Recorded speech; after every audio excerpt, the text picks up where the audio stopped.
आदरणीय किरण जी की गजब की मन छूने वाली कविता संग्रह है ये जीवन। तो किरण जी, आपने इस किताब में क्या लिखा है?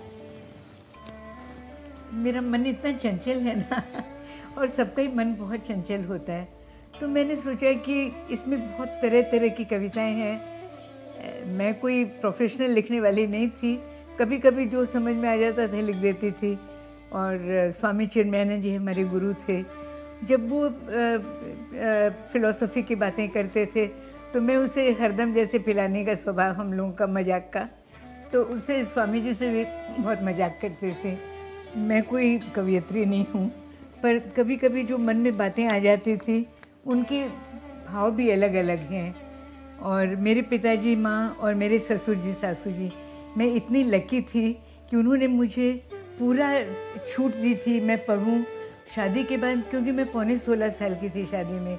पर उन्होंने मेरी पढ़ाई के लिए, मैं कॉलेज जाती थी लोरेटो हाउस, और मुझे कभी कोई चीज़ के लिए ना नहीं था, तो उन्होंने मुझे इतनी छूट दी थी। दोनों जने पूजनीय मेरे माता पिता और सास ससुर दोनों ही बहुत ही प्यार करने वाले थे, और मुझे इतनी छूट दी थी मैं कितना भी पढ़ूं, कितने भी प्रोफेसर बुलाऊं, कुछ भी करूं।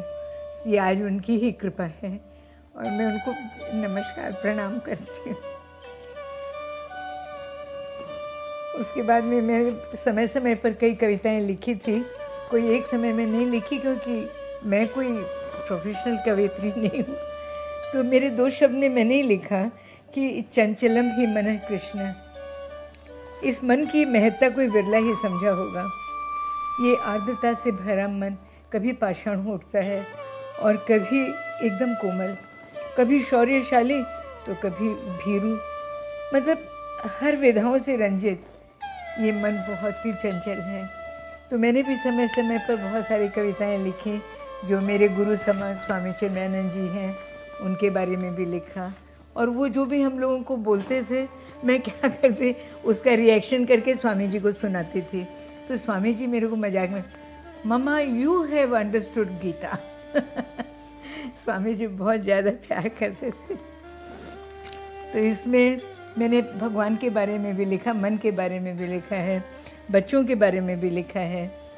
एक जीवन जो कि इसकी किताब का ऊपर में नाम है, उसका एक मैंने लिखा, बड़े युगों से दार्शनिक हैरान हैं, आत्मा और परमात्मा के बीच की ये दीवार जीवन, इसका क्या किया जाए। कोई कहता है ये पाप है, कोई कहता है ये पुण्य है, कोई कहता है इसे सुख दो, कोई कहता है इसे दुख दो। इसी रस्साकशी में जीवन पाताल गंगा हो खो गया। कोई दर्शन ऐसा भी तो होगा जो जीवन सरिता को सुख से बहने दे, जितनी जिसकी यात्रा हो उसे करके अपने सागर से मिल जाने दे।